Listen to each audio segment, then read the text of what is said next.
وأشهد أن محمدا عبده ورسوله الكريم. اللهم صل وسلم على نبينا محمد وعلى آله وأصحابه أجمعين. أما بعد، رب اشرح لي صدري ويسر لي أمري واحلل عقدة من لساني يفقهوا قولي.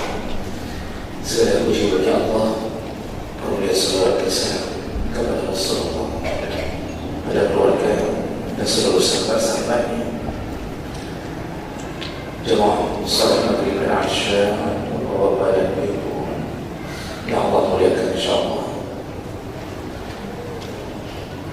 Kita masih berada dalam pembahasan fadilah beriman kepada Rasulullah Muhammad sallallahu alaihi wasallam. Dan kita sedang membicarakan tentang keutamaan menjadi umat Muhammad. Tentunya dengan beriman kepada Rasulullah.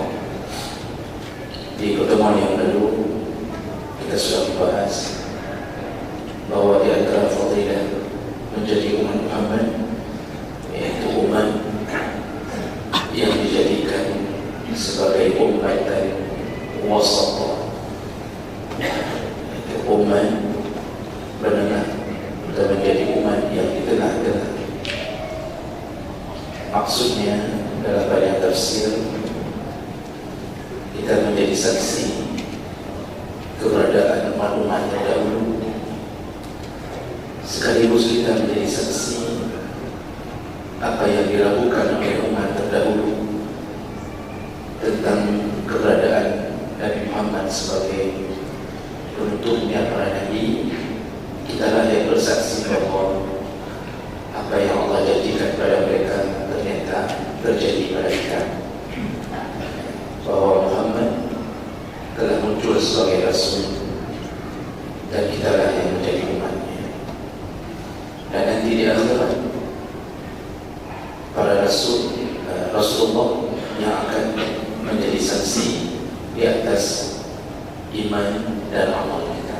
Jadi kita berada di tengah menjadi saksi untuk umat terdahulu, lalu di akhirat Rasul bersaksi di atas keimanan kita.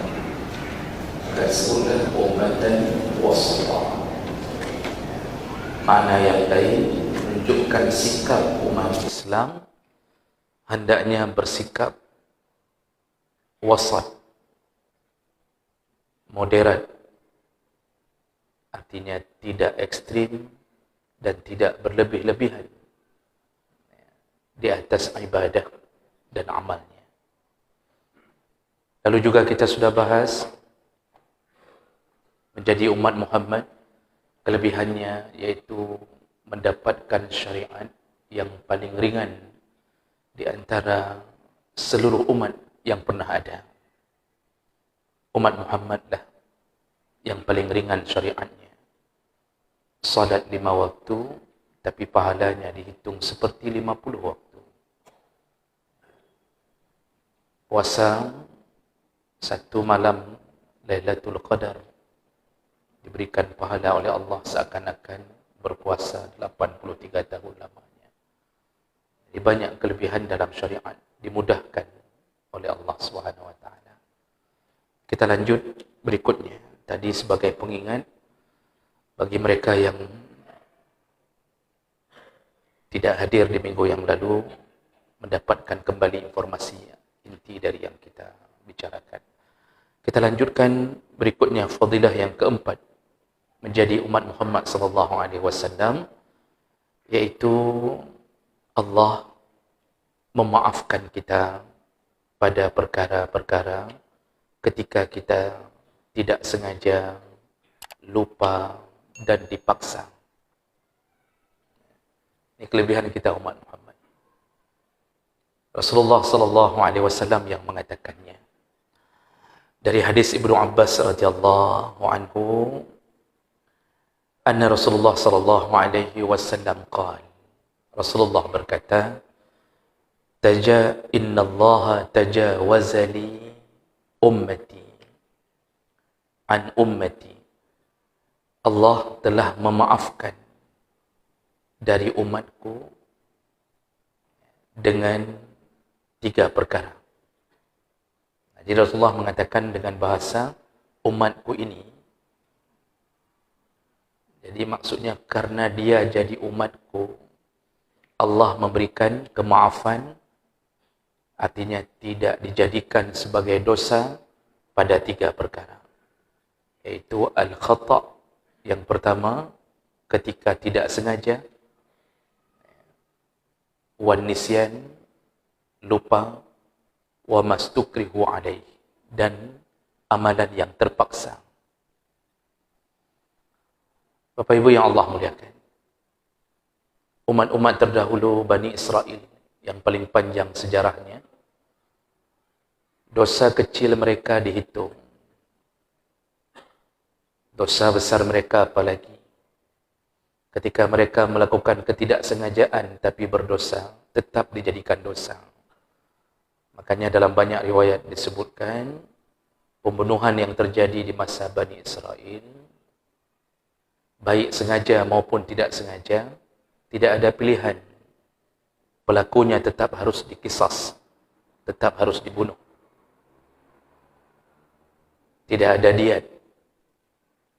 Tidak boleh diganti dengan diat dan tidak ada cerita kemaafan. Tetap harus dibunuh. Walaupun pembunuhan itu tidak sengaja. Tapi umat Muhammad dipilah-pilah oleh Allah. Kalau pembunuhannya sengaja, qisas. Kalau pembunuhannya mirip sengaja, tidak sengaja, tapi mirip sengaja, maksudnya dia memakai alat yang layak untuk membunuh, tapi tidak merencanakan pembunuhan. Dia menembak burung dengan senjata yang kalau digunakan untuk membunuh bisa membunuh. Tapi dia bukan berniat membunuh, dia hanya menembak burung. Ternyata yang terkena orang. Tak kayak mana ceritanya orang ini di belakang burung. Saya tidak bisa jelaskan lebih lanjut. Dia tembak burung di atas udara. Bagaimana ada orang di belakang burung itu di atas udara? Allah alam. Kena orang, mati. Itu syibhul amdi, mirip sengaja. Karena senjatanya, senjata untuk membunuh. Tapi bukan digunakan untuk membunuh. Maka tidak ada qisas. Tapi membayar diat, yaitu 100 ekor unta. Dan unta itu unta dewasa. Tidak boleh anak unta. Unta yang paling mahal. Kalau unta sekitar 20 juta, maka membayar nyawa orang dengan pembunuhan syibhul amdi itu mencapai 2 M. Kalau satu unta 20 jutaan. Makanya pemerintah Arab Saudi ketika TKW membunuh majikannya, itu diatnya pun membayar, itu kalau dimaafkan. Diganti qisas menjadi diat, kalau dimaafkan oleh pemilik, oleh ahli waris, bayar. Maka bayarannya mencapai 2 M. 100 ekor unta.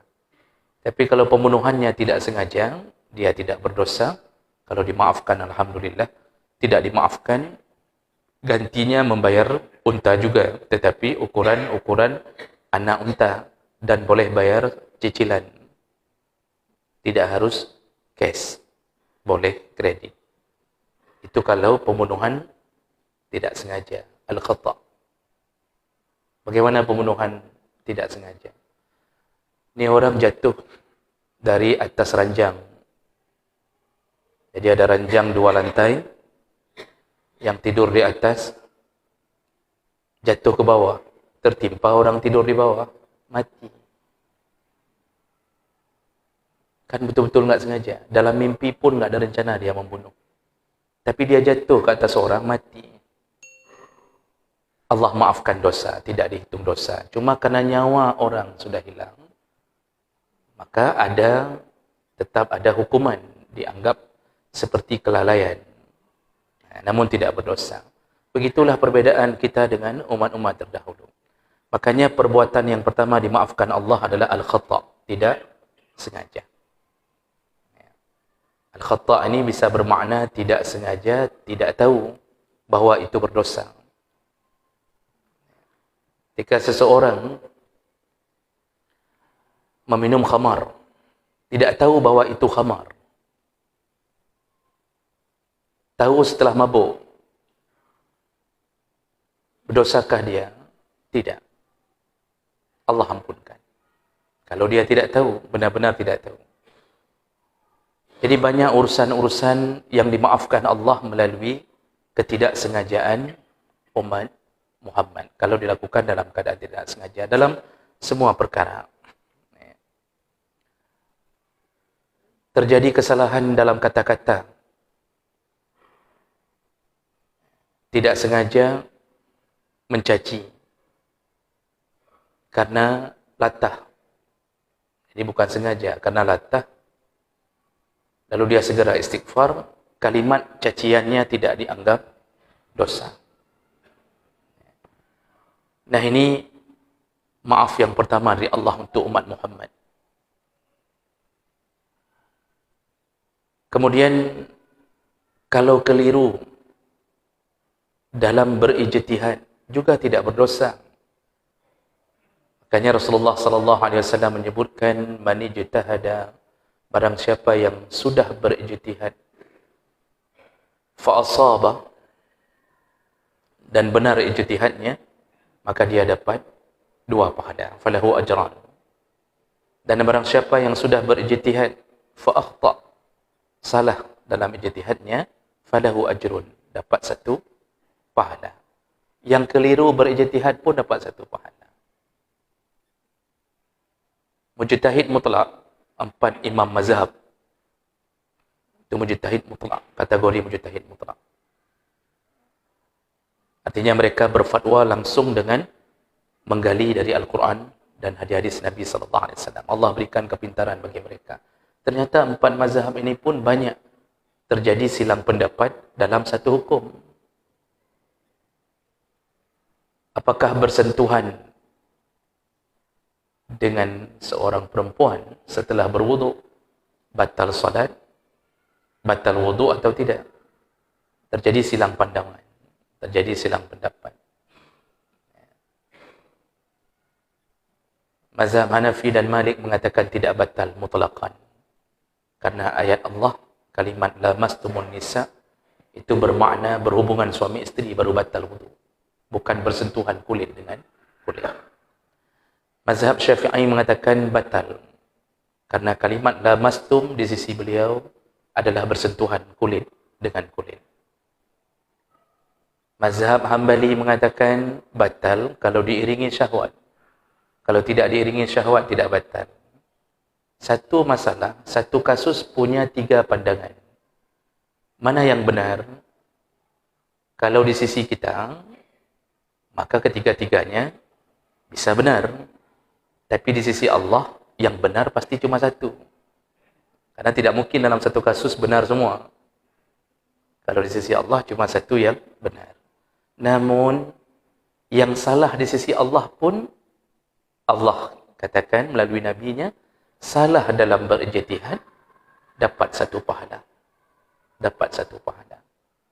Makanya, pandangan-pandangan mereka yang berdiri di atas dalil, cuma beda-beda hasil daripada hukumnya, istidlalnya berbeda-beda, hasilnya berbeda-beda, tidak ada dosa, walaupun ada yang salah. Ini contohnya, misal, nanti di akhirat, misal contoh Allah bongkar. Andainya Allah mengatakan, yang kuinginkan dalam syariatku di dunia, ini misal contoh nih, yang benar adalah sesuai dengan pandangan mazhab Hambali, misal contoh. Apakah Syafi'i, Hanafi, Maliki masuk neraka? Tidak. Karena kekeliruan yang terjadi setelah ijtihad tetap berpahala. Nah, itu sampai segitu. Makanya kita ini yang kadang-kadang suka melebih-lebihkan perkara. Allah sudah maafkan kalau terjadi perbedaan pandangan. Sampai di kita nggak maafkan. Jadi sudah lebih hebat kita daripada Allah. Kita keluar kalimat cacian, keluar kalimat dia bukan ahli surga, dia ahli neraka, dia ahlul bid'ah. Hanya gara-gara urusan perbedaan pandangan. Padahal ijtihadnya pun diberikan pahala oleh Allah, terjadi kekeliruan. Kekeliruan di sisi Allah. Kalau kita nggak bisa mengukur kekeliruan itu di versi kita. Nah, itu contoh tidak sengaja atau kekeliruan terjadi, termaafkan oleh Allah. Begitu juga dengan lupa. Begitu juga dengan lupa. Banyak pekerjaan yang kita lupa. Kalau berhubungan dengan halal haram, Allah maafkan. Lupa dalam solat. Itu selayaknya kalau sudah lupa dalam solat, tentu bayangannya solat itu sebenarnya sudah rusak. Sudah rusak. Jadi sudah kacau nih, komponen salat sudah kacau. Sudah lupa-lupa. Kita tidak ingat. Kita berada sudah 3 rakaat atau 4. 3 atau 4. Apa yang Nabi katakan? Buanglah keraguan, ambillah yang yakin. Berarti ambil yang yakin bilangan yang paling kurang, yaitu 3. Berarti tinggal tambah 1 rakaat, lalu sujud sahwi. Selesai sampai di situ urusan. Padahal ini sudah mulai kacau tadi ini. Yang lebih kacau lagi ketika orang ragu-ragu 6 atau 7. 6 atau 7. Bagaimana cerita solat subuh bisa 6 atau 7? Kalau masih 3, 4, okey lah. Pada solat zuhur 3 atau 4, 3 atau 4. Tapi kalau sudah berfikir 5 apa 6, 5 apa 6, itu sudah kacau. Makanya banyak sekali kemaafan Allah. Selayaknya solat itu seperti kita masuk kantor, Pak. Wajib. Wajib fingerprint, datang. Wajib. Enggak datang, potong gaji. Allah tidak mengatakan potong gaji, potong kepala. Di neraka nanti. Kita salah-salah ketika kantor, berhadapan dengan kantor, itu kadang-kadang enggak dimaafkan. Terlambat fingerprint saja potong 100.000. Mau nangis di depan fingerprint, tetap potong 100.000. Enggak ada cerita kita mengatakan ban bocor, atau bocor ban, sama saja. Tidak ada maaf. Tapi dengan Allah, salat di hadapannya, terjadi kesalahan. Kadang-kadang tidak semua orang bisa meyakinkan bahwa dia akan selalu sempurna.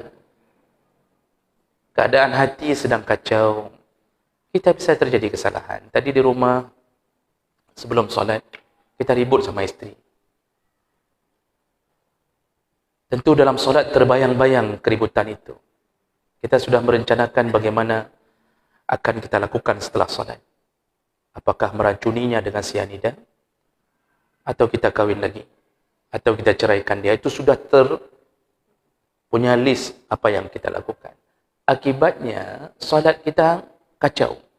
Hanya dengan menambahi 1 rakaat, kalau ambil yang kurang, sujud sahwi, langsung Allah katakan melalui nabinya, disempurnakan oleh Allah. Disempurnakan. Makanya sungguh beruntung jadi umat Muhammad. Ibadahnya diterima Allah sempurna hanya dengan diberikan sujud sahwi.